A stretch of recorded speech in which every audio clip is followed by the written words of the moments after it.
This week, the world has been captivated by one argument, and one argument only is Israel committing genocide in Palestine, right? And that is an interesting argument to make because a lot of people are trying to say no. A lot of people are saying no, that is not a genocide. They claim terrorism, they claim all this, and if you're a really extra special boomer, you are claiming the generation, which is them, to bring about the end times. So, normally I have this all long, drawn out introduction to go with this video, but to summarize what we're going to talk about and to move into this conversation a lot faster, needless to say, dispensationalists lied and Palestinians unfortunately had to die. Jim, you are the I would say you are the expert on the concept of dispensationalism and who's behind it and why it is a geopolitical manipulation. And it's I would say it's a complete and total lie. But so go ahead and kind of lead us into this conversation. Okay, so let's go back to the history of it. And Schofield, of course, is the hub around which dispensationalism turns. But the story really starts with Darby and the Plymouth Brethren in the early 1800s, and it came to the United States through, there's a number of people involved, but the ones that are of most significance are Dwight L. Moody and James Brooks. And it spread through the Niagara conferences, specifically from 1876 to about 1879, that were targeted at wealthy and influential Protestants, basically of the Northeastern variety, and who would then spread act as sponsors and spread the message down through seminaries, clergies, and churches. Let me hit Brooks and Moody just for a minute because they're kind of critical. Brooks was a Presbyterian pastor in the Midwest. There's a little unusual stereotype for this. He was an early advocate for the unique form of scriptural inerrancy that the dispensationalists used, and for premillennialism. He was the founder and the driving force behind these conferences.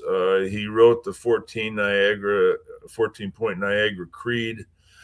He also published the Truth Testimony for Christ, which was a dispensationalist book. He wrote over 200 books, tracts, and journals. He was Schofield's mentor. Now, he met Darby. Darby made several trips to the United States, mainly in the Midwest. St. Louis was kind of the geographical hub out of which he operated. Darby's form of dispensationalism struggled in America for two reasons. One was the Puritan inclination towards nationalism, religious nationalism. And the other was the American denominational structure. So what Brooks did is he accommodated Darby's teaching to the American climate, especially building out dispensationalism into the Protestant denominations. And then Moody, I mentioned him for a minute. He was your typical Yankee. He was raised as a Unitarian. He attended a Congregationalist church. He didn't serve in the Union Army during the war, but he acted as a chaplain. Was a driver behind the YMCA. He did spend some time in England in 1872. He became associated with the Plymouth Brethren, but probably never say he was close to the Plymouth Brethren. Darby also had some interaction with Spurgeon, but Spurgeon really didn't want anything to do with him. He came to prominence in Chicago. He wasn't educated, neither was Schofield. He was sponsored by John V. Farrow, who was a prominent businessman with a lot of different ventures. And he throughout his life, he was Farrow was also involved with the YMCA. Farrow had an interesting tie to Texas, by the way. He was the main contractor behind the construction of the Texas Capitol building, and for that he received massive amounts of land. He had a very large cattle operation, but it wasn't particularly profitable. What was that? Was that the XIT ranch? I'm not sure, Tracy. I had looked it up, but I don't recall it.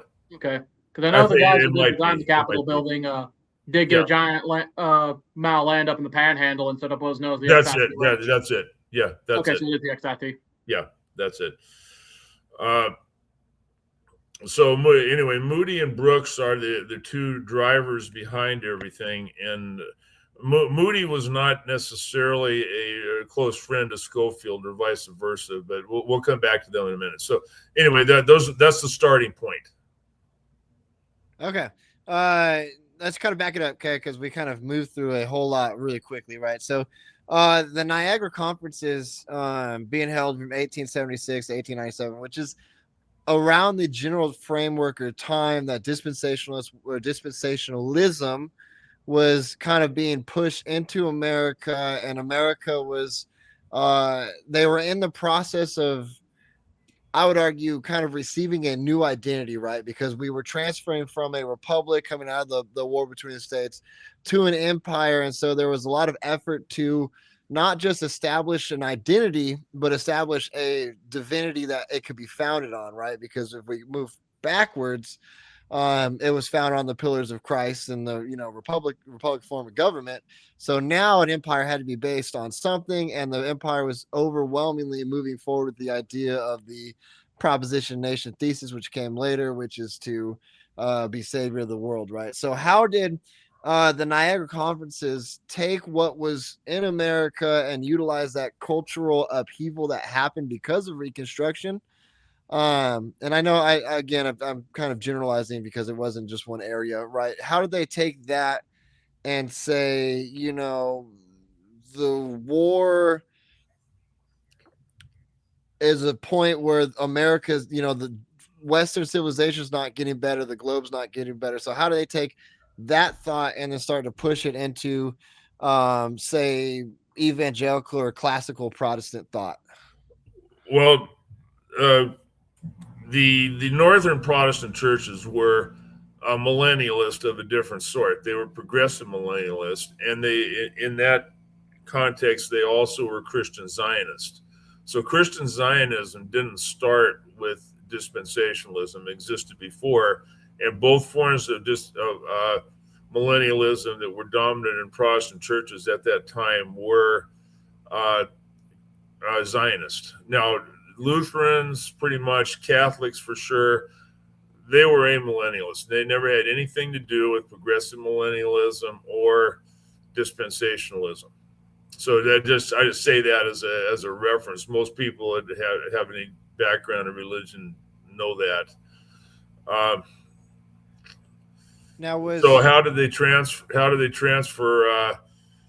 over? All these people came out of the awakening movements. Almost all of them were from the North. Almost all of them had a Unitarian or Congregationalist background. This was an innovative theology where instead of relying on man to perfect the world, it was going to be brought into judgment, and God would bring about the millennial kingdom. And that was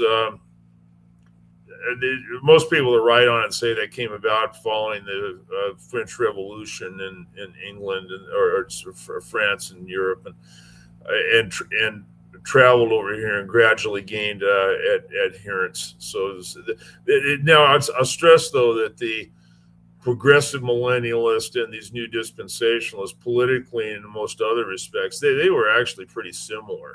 This is a theological difference. What was the difference as far as that theological difference went? Sorry. Well, one was actively trying to bring about the millennium by perfecting the world. Like Jonathan Edwards said, I think by 1900, the world would be just about good enough for Jesus to return.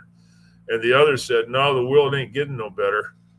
Now, it's probably getting worse. It's got to be judged and purified, and then the millennium will come to earth. Did they know who they were working with and tandem with this installing dispensationalism? The guys that say, had you said Christ, the messianic age is done already. They've gone through that cycle. They did that. That was the Revolutionary War, ended it. And now they're. But it just keeps coming. It just loops. Okay. No, I know, but that's why. Okay, so it just goes in a circular motion until what had you said, hey, the Talmud says this, would they have known that, or would that have been like us? We know the guys that we're working with. We already understand. No, they didn't appear to. There may be some secondary linkages. When we get to Schofield and get to the Bible, the Schofield Bible, that's when you have the linkage into Jewish funding sources and sponsors. But they're a little bit hard to find before that. Right, but at the time, right, because you had John Quincy Adams said everything that happened to Poland was because of the Jews, right? So was there some kind of knowledge about Sabbatai Zevi and Jacob Frank, and what happened with I forgot the group you said, I can't remember now. Would they have known about them and their theology and kind of what the Jewish Puritan merchant group was based in? In the case of Moody, or probably even Brooks, and I've read some of Brooks' stuff. No, and keep in mind too that the best leader for movement's really somebody who's kind of doesn't really know that much. Which is why they picked Jacob Frank as the Messiah. Which is why Moody was not an educated guy. He just had a sponsor. Schofield was not an educated guy. Okay. Yeah, and he definitely wasn't. Okay, so let's talk about Unitarianism real quick, because Moody was that, and it's always an interesting topic. I think a lot of people don't really get is Tracy, you can kind of summarize this. I'll Tracy go. As far as Unitarianism goes, right? We have John Murray Forbes gave a lot of money to them. He was working in tandem with the Rothschilds, and we know that for sure through the Russell and Company and the opium trade. I have a book here by Tappan, who argued that the Unitarians believe in absolutely nothing that has anything to do with Christianity. So let's summarize Unitarianism for us real quick, so we kind of start to see how we have these Zionists, there's proto-Zionists, we have these started dispensationalism, how it worked well with Unitarianism, which is Christian atheism. If I can figure out how to talk today, huh? Yeah. Go ahead, summarize it for us, Tracy. So yeah, Unitarianism came out of Eastern Europe around the time of the Reformation. There are ties to Talmudic Jews around that time, which is why they refer to themselves as Unitarian. With the Talmudic Jewish influence, they denied the Trinity and believe in a one Unitarian God. In their denial of the Trinity, they also deny Jesus' divinity. Not believing in the divine Christ is also part of the part of the Jewish influence they have. But because of this, they also don't believe the Bible is inherently true. They believe the Bible is just stories just written by other guys, and that other religious texts can be equally as insightful and knowledgeable. So they really don't believe in much anything. And eventually they came up with the ideology that drastically differs from Christianity, that morality doesn't come from God, but comes from human logic and reason. And once you've gotten to that point of, well, I'm smart enough to know what morality is, it's my job to tell you how to live your life. And the way to do that is with big government, public education, and all this other god-awful crap that they push through. And the idea of transcendentalism. Because that's what, at the end of the day, started the fall of man. Those human decision that decided to take bit the apple, or the fruit of knowledge of good and evil, which gave them the ability to decide for themselves what's good and evil instead of relying on God's knowledge. And so let me be clear, though, is that this in the Atlantic world, the elite at that time, the floundering American elite, Rothschild and all them, it was unanimous that was what they thought was the best best religion. John Murray Forbes was very open about that in his own writings. He said, that's the best one. I give money to them because it's the most reasonable and what they saw as being the truth. Well, I Okay. can see why they would think it's reasonable, because the whole thing at that time was based off of human logic and reason. It was very influenced by Enlightenment thought, where Right. that's the pinnacle of where we get knowledge and stuff. It's just purely from our own intellect, and nothing, not relying on God, not relying on the church fathers or anything like that. Right. So, Dad, now that we know that, right, it's very Jewish influence. We have it's atheism at its core, and that the elite, did that. When it comes to Moody, what brought him from Unitarianism to dispensationalism, or on the process of? Well, he went from being a Unitarian he was raised as a Unitarian, actually, to a Congregationalist, and then more to a Methodist tradition. And he had a preaching style that was largely Bible reading and espousing on it, that became notable to him, and actually it's considered a Methodist style of preaching. So he could probably be considered in the line of the Methodist revivalist in terms of his in terms of his style. Now, real quick though, to separate this, was it Northern Methodists, or was it? Oh yeah, completely, yeah. Yeah, because I was gonna say Southern Methodist, as far as James O'Kelly went, that was not. No, you don't. These were all the Northern states. In fact, let me give you some statistics here initially. So this is one of their early conferences, 1878. This was an attempt to really roll out this dispensational thought. So there were 122 people who signed the conference call. A vast majority were from New York, New Jersey, Pennsylvania, and New England. It's a Yankee party. 8 were from border states. 35 were from the Midwest, and there was one Presbyterian pastor from San Francisco. And the Presbyterians' relationship with this is really interesting in itself. There were 47 Presbyterians, 26 Baptists, 16 Episcopalians, and these were the dominant groups. Now, the ones that weren't there too much, the Congregationalists were really progressive millennialists. So you didn't have many Congregationalists. There were 7. There were 6 Methodists. There was one really confused Lutheran guy.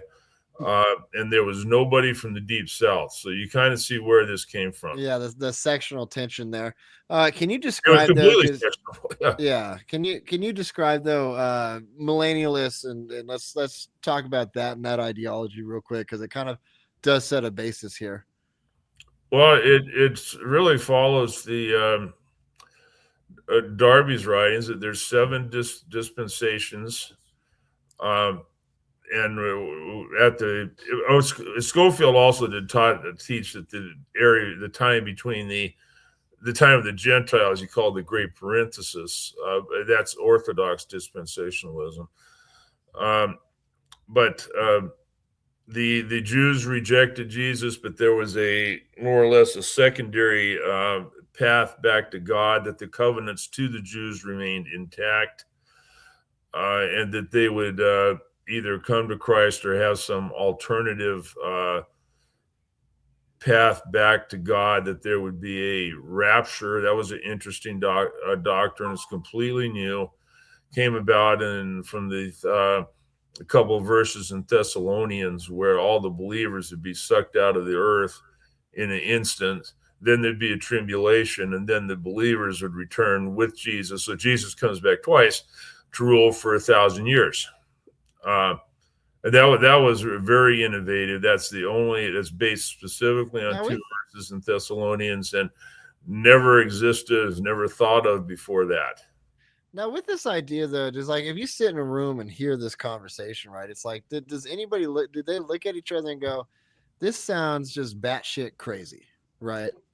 Well, when nobody sit in the room and say that. So I have a Lutheran background. Then I went to a evangelical run high school, and I had to sort all this stuff out, which was pretty traumatizing, honestly. Yeah, and that was honest. That was my first reaction. Yeah, sure. But the sort of prophecy fiction became such a genre that this was for a period of time. This was doctrine as much as the founding creeds, really. Yeah, but right, and I get that though, but it's as there's so much missing in it. It's like you look at what their primary people, right? We'll call them what they are, the children of Israel, which is again a question for who, right? But it's like one law governs exile, one law governs the establishment. They've entered the messianic age like 9,000 times at this point. And so theoretically, the end of the age should have happened, I would argue, what, 4, 5, 6 times now? Right? 50, 60 times. So that's what I'm saying. So all this this dispensationalism was an attempt to justify the fact that, and this was a problem in the 90 AD when they said, oh crap, that hasn't happened yet, right? Yeah, you're right. That's a good point. That's what it was. And so it's like every generation tries to add on to this stupid idea that, you have trial, tribulation, another messianic age, another end of age. The new one with this, though, is obviously that the Jews return to their land, which is, Tracy, Catholics absolutely reject that notion, right? That the covenants just keep going.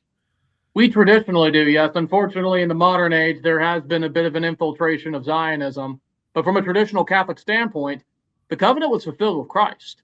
The church is the new Israel. The third temple is Christ himself. Jesus makes it.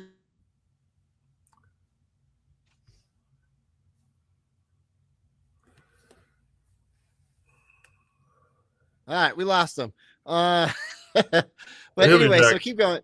I'm sorry. I have to emphasize that because it's like if you sit in a room and listen to this conversation, I imagine if I was a fly on the wall with, say, John Nelson Darby or Dwight L. Moody, even Schofield, I would have asked them, it's like, you guys sound stupid. It's not logical. There's no logical reasoning behind it. And it's quite possible that Moody started backing away from this, which is why we need to kind of migrate into Schofield a little bit.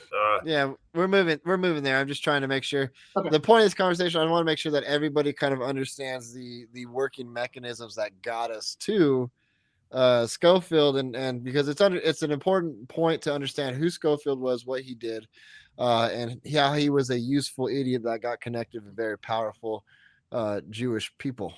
Okay.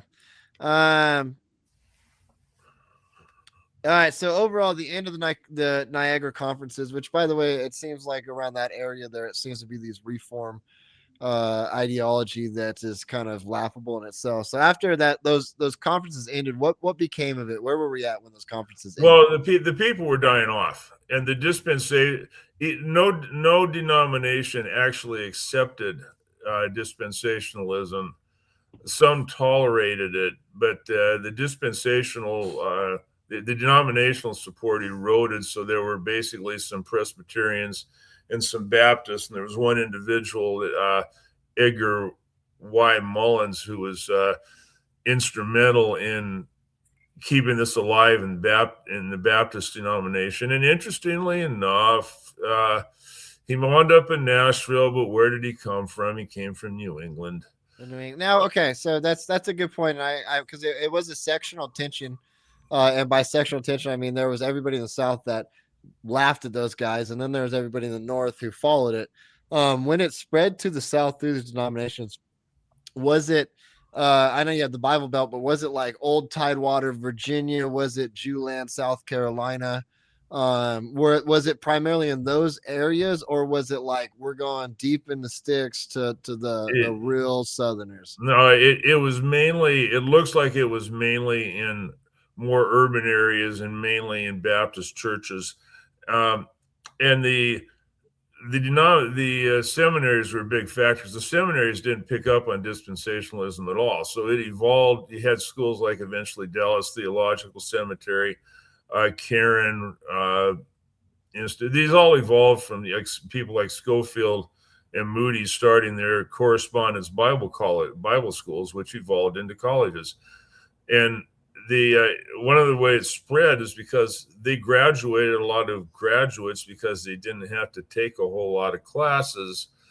And Southern churches had a real problem in finding people to fill the pulpits. They originally, like Dallas Theological Seminary was just a no. But then Yeah. eventually they started taking pastors with that background because it's the only way they could, again, fill the pulpits. And I think that's an interesting point, right? So we'll talk about the Greek here in a second. That's the one thing, love them or hate them, but that was one thing that Dr. Amon Hillman called that school out, and said, hey, your Greek sucks, right? And so that's one point where it's obviously this school was doing nothing to progress the study of the Bible and the understanding of the Bible. If it took a philologist to tell them that, and then that guy ended up leaving. So again, love him or hate him, but that's a crucial point in this game, is that it was this dispensationalism was based on the idea of not knowing anything or having really, really, really bad translations, right? So if we look at the timeline, right, we start out post-war, but we got to kind of move back to just right before the war between the states. I know you talked about how most of these guys were, awakening theologians, so to speak, the age of awakening. So Cyrus Schofield is an amazing person. If you're Southern out here listening, I hope you really hear this, because you need to understand who it is that is behind the belief that you believe, right? Cyrus Schofield was a Northerner born in New England, found his way, actually born in Michigan, New England, whatever, found his way down south and enlisted in the South for the Southern cause and abandoned it and then betrayed it. Okay, so if you're Southern, understand that you believe in something that was made by a man who betrayed you and your family. Yeah, didn't he desert Sharpsburg and join up the Yankee Army and kill a bunch of other Confederates for him? The records are iffy because they tend to disappear. But yeah, around that time, right? So I believe it was around or after Sharpsburg, he deserted the Confederate Army and then joined up with the Yankee Regiment and served them till the end of the war.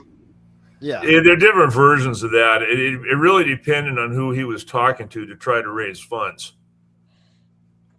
Sometimes he fought with the Confederacy till the end of the war and won the Southern Cross. It really just depended who he was talking to.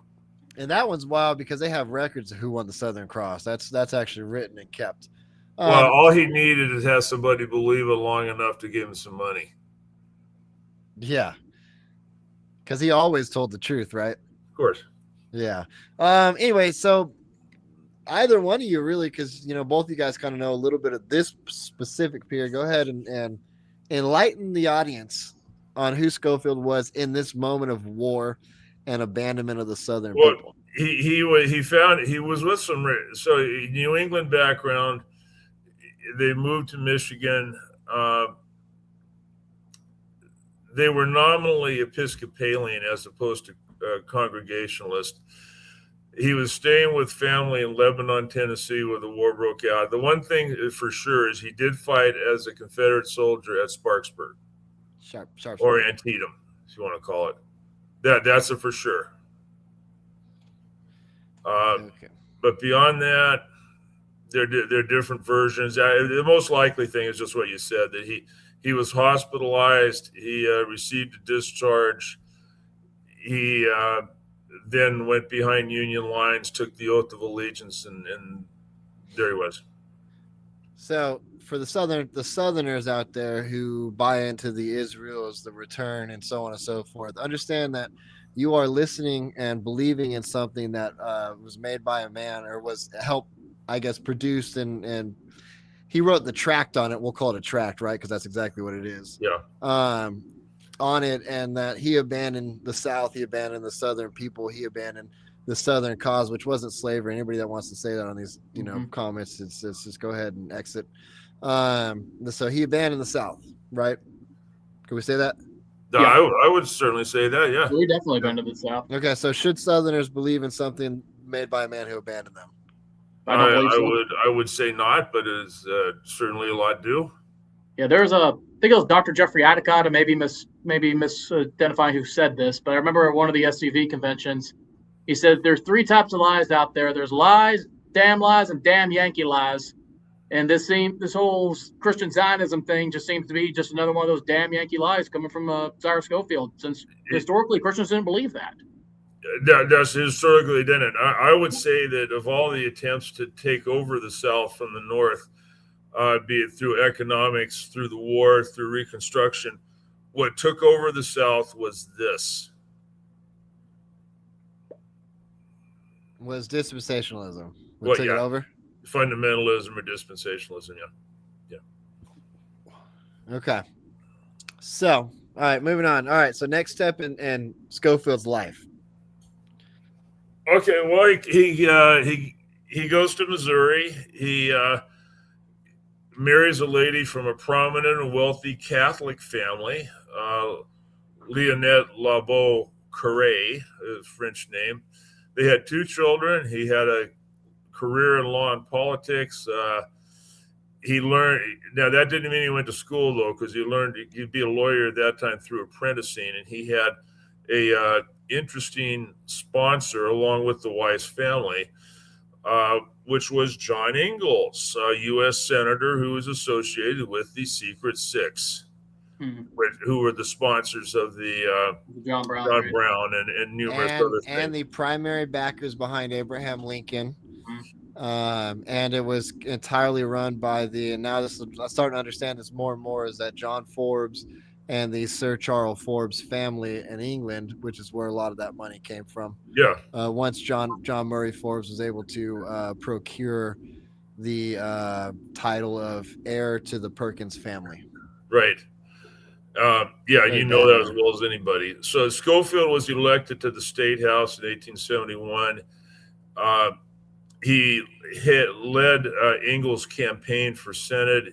He was appointed a U.S. District Attorney, and he was at the age of 29 in 1873.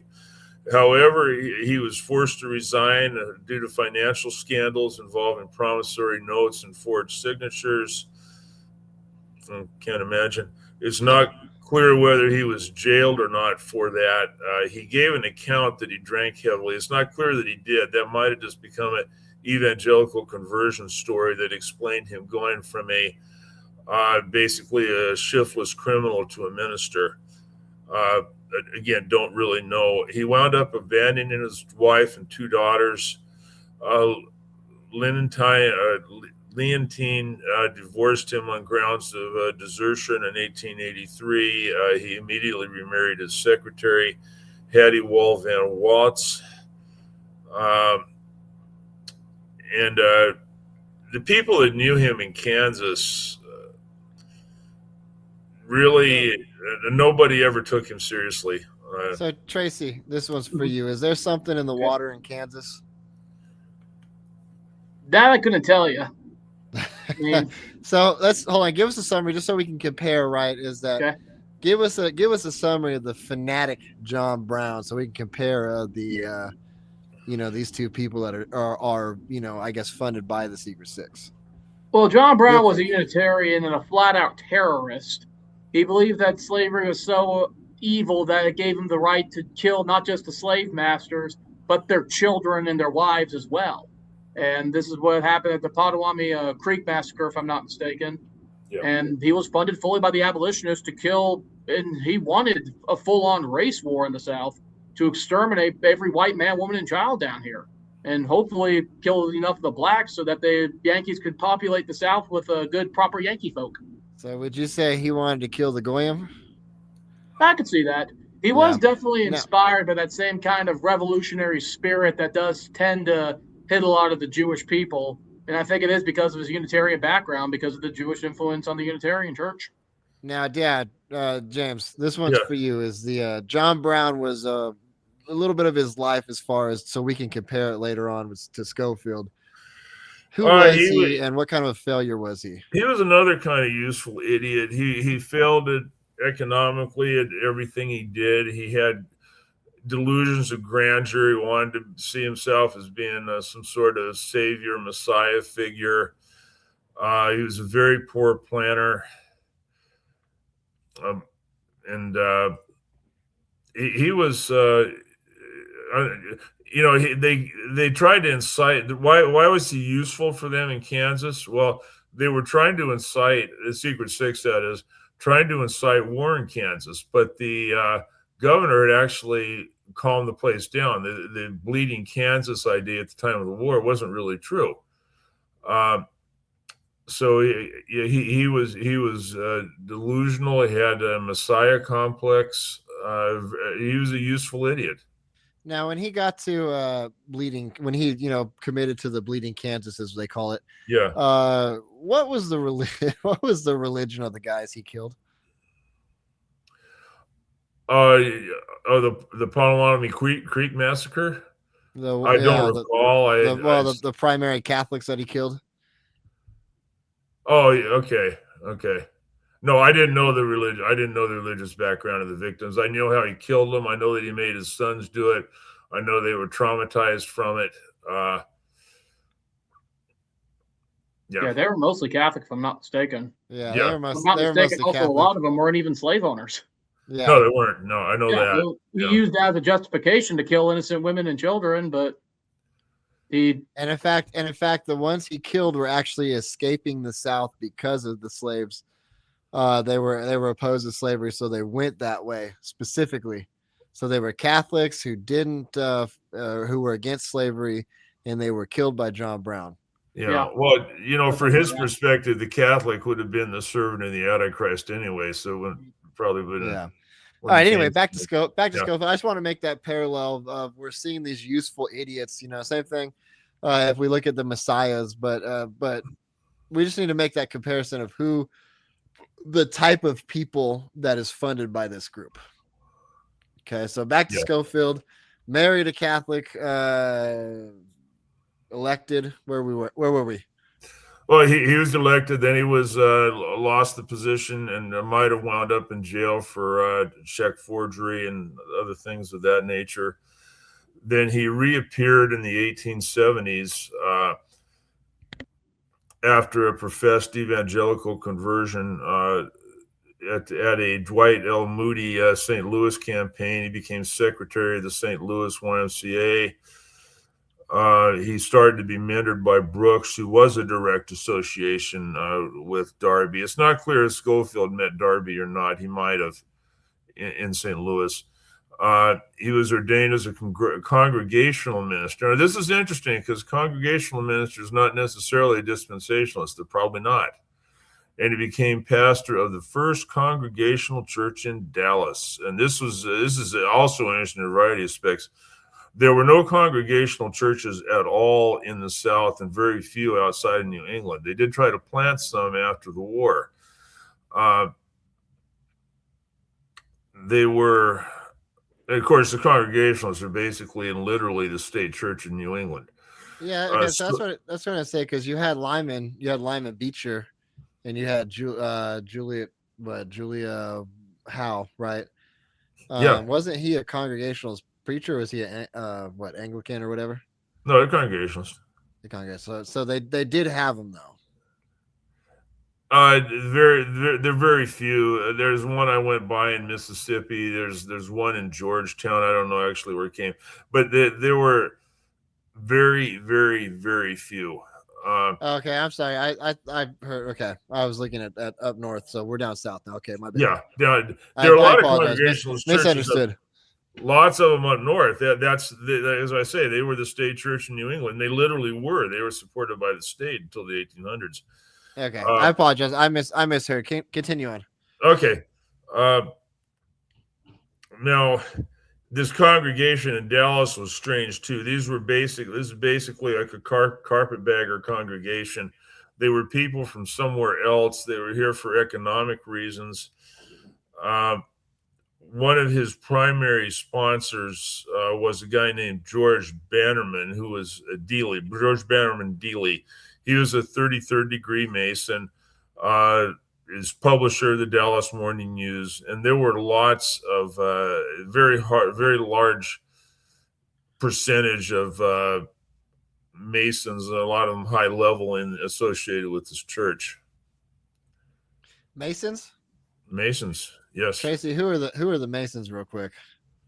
The Freemasons are basically a Kabbalah group that came around a little bit before or during the Enlightenment, and they started off like that. The lower levels, they convinced that they're just good fraternal group that does good charity work. And at the lower level Masons, I would say that is accurate. But once you get to the higher up, that's when they start showing the Kabbalah stuff and talking about their God, the light bearer of knowledge.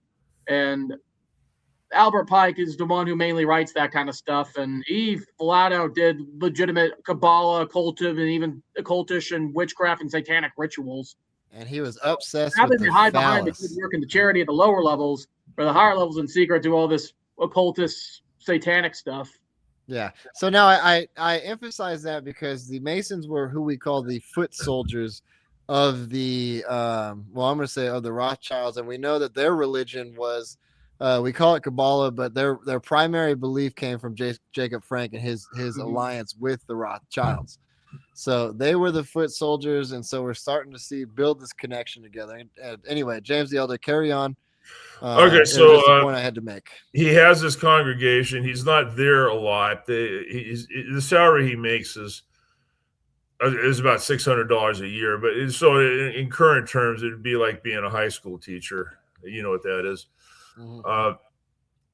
And he had lots of long sabbaticals, including one stint where he went and took over the Northfield Church for Moody in his declining years. Some people think it's because Moody was getting off the dispensationalist train and Schofield was sent there to make sure that he didn't, or if he did, he wasn't allowed to speak. Again, I don't know if that's true. It could be true. He started he eventually became a Southern Presbyterian, but he lived in New York at the time. He founded a Bible school, Philadelphia Bible School, which is now, it became Cairn University. He gave himself the name doctor, but again, he never really had any education. He always received a small salary from Dallas. By the way, the guy that succeeded him in Dallas was Schaefer, the founder of Dallas Theological Seminary. He had a little bit of real estate. Basically, he was financially strapped all his life and depended on sponsors. Now, what made Schofield, when this conference movement died off along with all the people in it, this would have been a historical footnote. Nobody would know about it unless you specifically studied religious history. It would be unknown.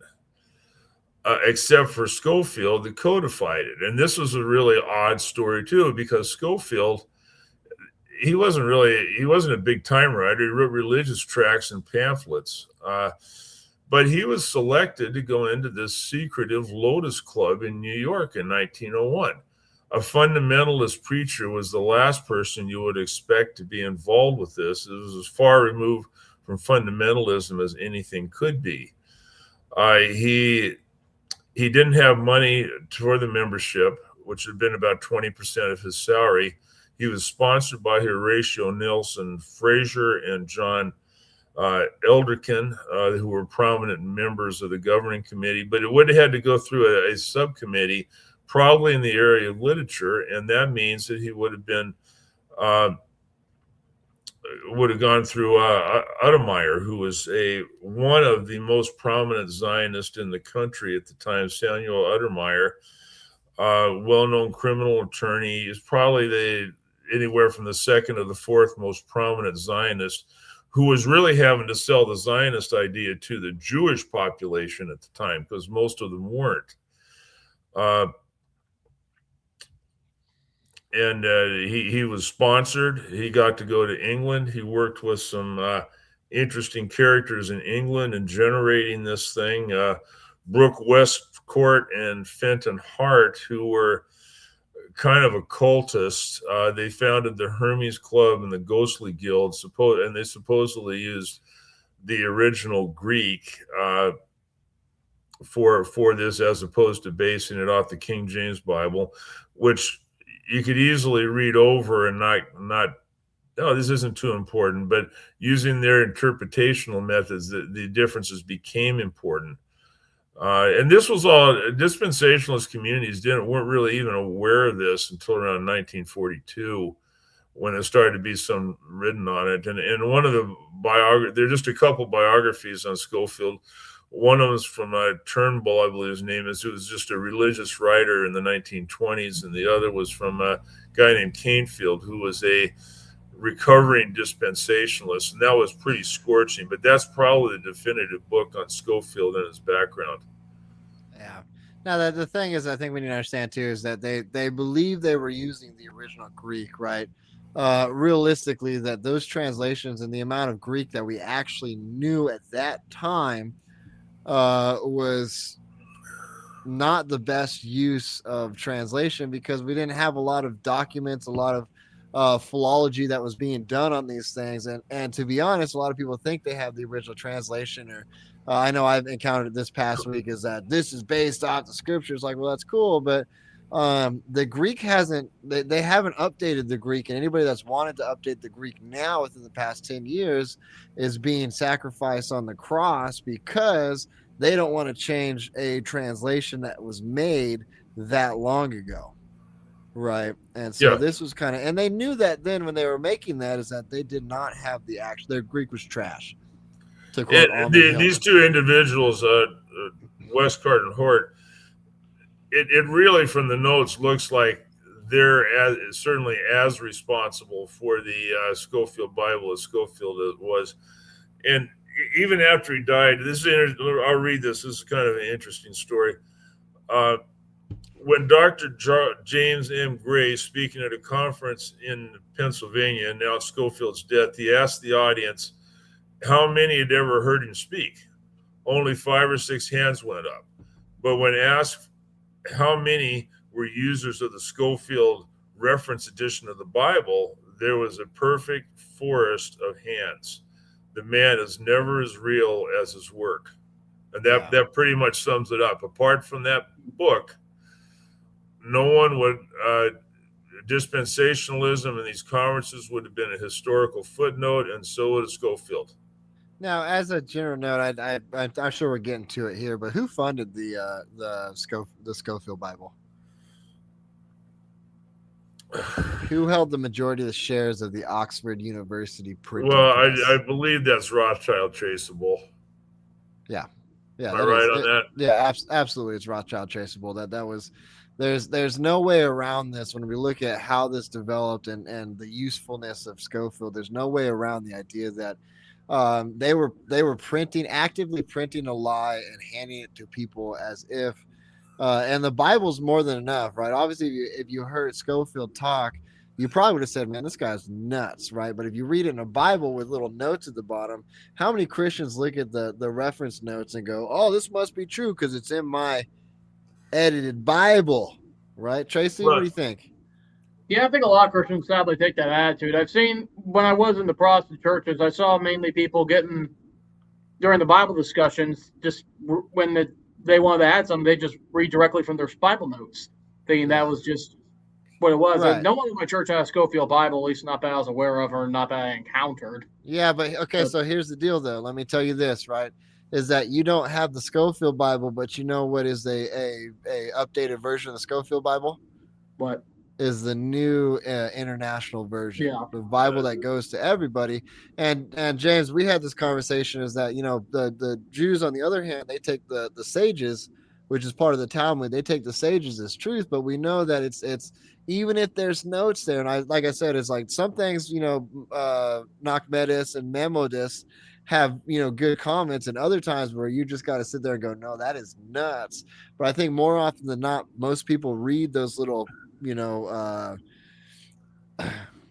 whatever, those little notes right there, and they go, man, that's absolutely the honest to God truth, even though it's like you don't know the translation, you don't know what the context of or anything else, but because Schofield said it in notes and writing and nobody even cared to ask who he was, it's like that became honest to God's truth. Yeah, it did. And the likelihood of this book being just created by a series of random events is virtually zero. Okay. Anyway, continue on. Sorry, I just said it's so fun. No, that's about really the end of the story. So you had this Bible, and it was widely used up until the 60s, 70s. Schofield Bibles were very common. Most people had them. The belief system didn't become really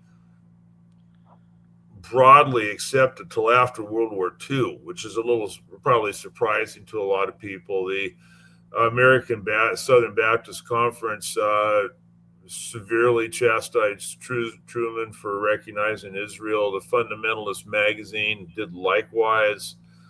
Uh, he kept something alive and planted the seed.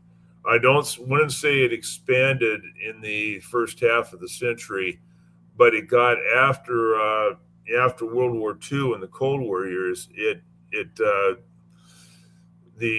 bore fruit, so to speak. Yeah. Well, again, we talk about the identity, and the empire needed an identity, and as more and more Jewish financiers or Jewish Puritan financiers who, if you look at the idea of Puritan, it's quasi-Jew is what that means. That word means is that they needed to find a identity that was planted in divinity, and that's what they picked, and they were able to fool a lot of people, and so.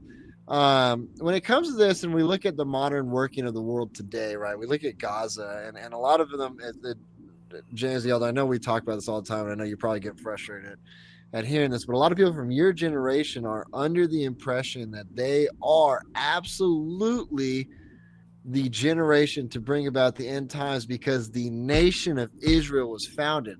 Now, I'm going to ask for this. I'm going to ask for this one time, twice, one in argument and one in where did the word nation come from as far as entering the Bible for the first time? It was created for the Geneva Bible.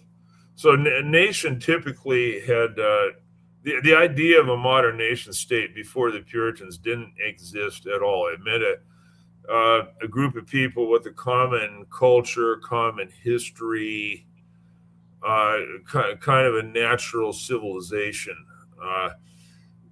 It was given boundaries in a military with the translation of the Geneva Bible, and when these Old Testament versions were created that were not based on the Septuagint, they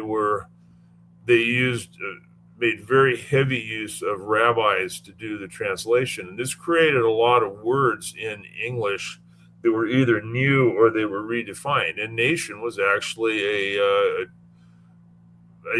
it was so different. You could say it's new. It was a newer, redefined word. That's where it came from. You didn't even have nation states.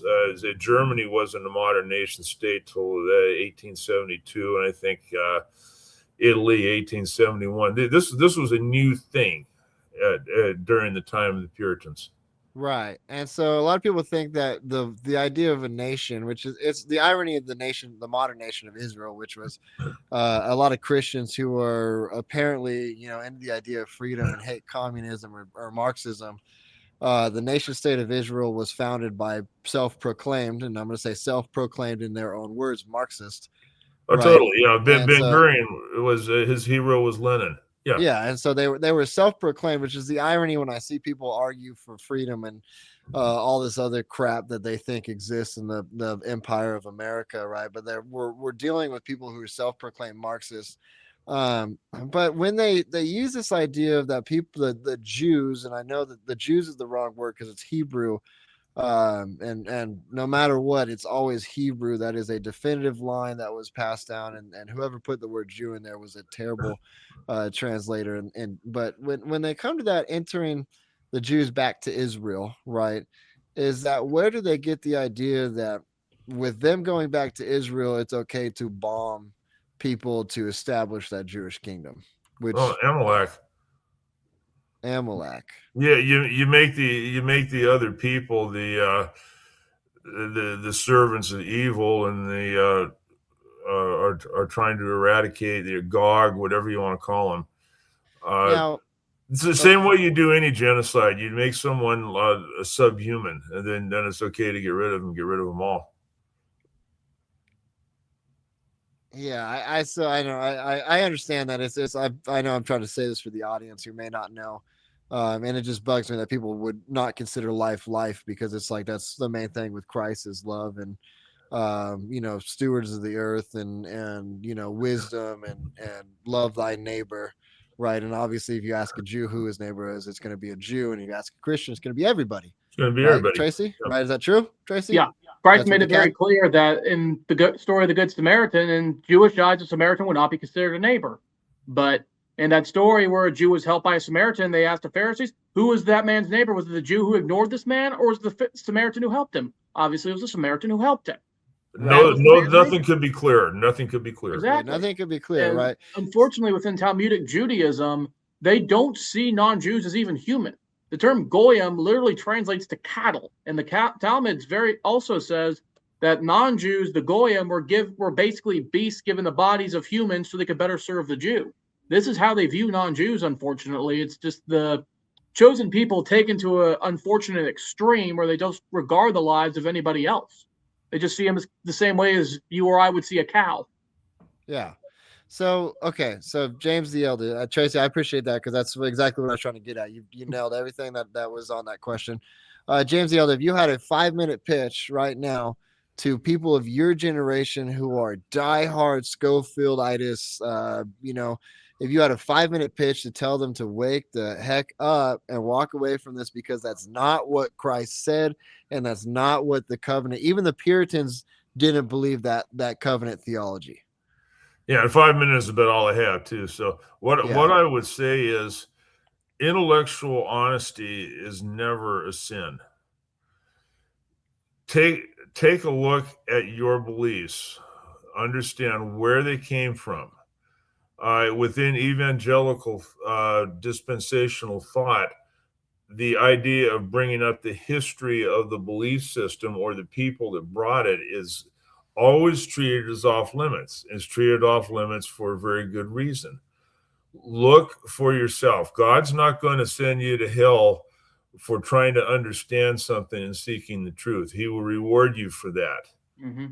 It's not going to destroy your identity. It's not going to mean that you were not well-intentioned throughout your life, even when you fervently followed this. A great percentage of people who are now in their late 50s, 60s, 70s even did adopt this. It was very hard not to during a certain time frame. It's understandable.